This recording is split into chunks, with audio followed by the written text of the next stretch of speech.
তোমার এবং আরশ খানের প্রেম নিয়ে তুমি কি বলবে?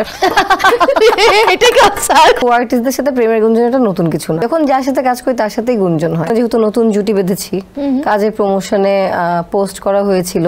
এখন রিউমার তো আর আমি বানাই নাই। একই কো আর্টিস্টের সাথে বারবার কাজ করাটা তখনই হয় ব্যাটে বলে সবকিছু মেলে। তোমার এবং আরশ খানের প্রেম নিয়ে তুমি কি বলবে?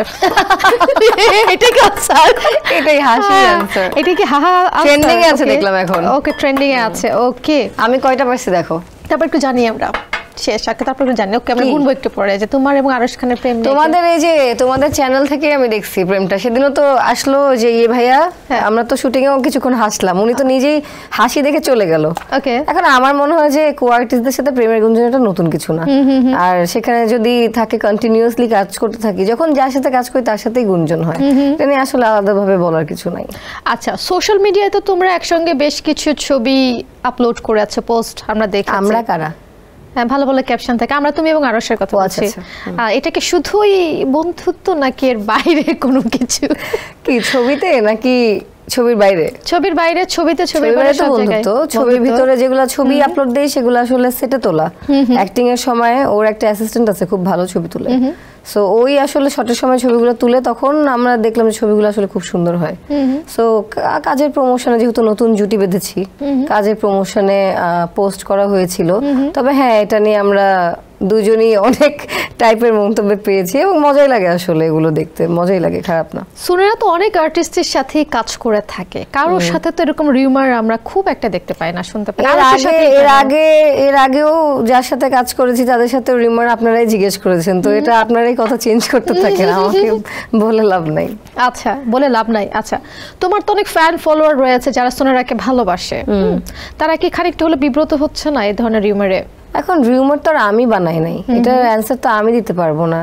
আচ্ছা, তোমার কি কখনো মনে হয়েছে যে ব্যক্তিগত যে কন্ট্রোভার্সি গুলো হচ্ছে, রিউমার গুলো হচ্ছে, যেটা সুনেরার ক্যারিয়ারে কোনো ধরনের ইম্প্যাক্ট পড়তে পারে? একদমই না। আমি যখন কোন একটা চরিত্র প্লে করছি, কো আর্টিস্টের সাথে যদি আমার প্রেমটা স্ক্রিনে অন স্ক্রিন রিয়েলি লাগে, বিলিভেবল লাগে, তার মানে সেটা আমার আসলে অ্যাচিভমেন্ট। আমার মনে হয় যে জুটিটাকে মানুষ পছন্দ করছে এবং তাদেরকে দেখতে ভালো লাগছে দেখেই কথা হচ্ছে। সো এটা আসলে নেগেটিভ ভাবে দেখার কিছুই নাই। এখানে আগে কিন্তু আমি অন্য মানুষের সাথে জুটি হিসাবে আমাকে পছন্দ করেছে, এখন যার সাথে কাজ হচ্ছে তার সাথে জুটি পছন্দ করছে। দ্যাটস আ গুড থিং যে আমাদের কাজ তার মানে মানুষেরও দেখবে এবং আমরা একসাথে কাজ করতে পারবো, যেহেতু কাজের আন্ডারস্ট্যান্ডিংটা ভালো একটা জমে গেছে।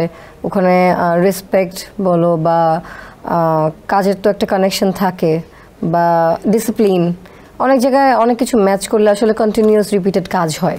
কারণ আমার মনে হয় যে একই কো আর্টিস্টের সাথে বারবার কাজ করাটা তখনই হয় যখন আসলে ব্যাটে বলে সবকিছু মেলে।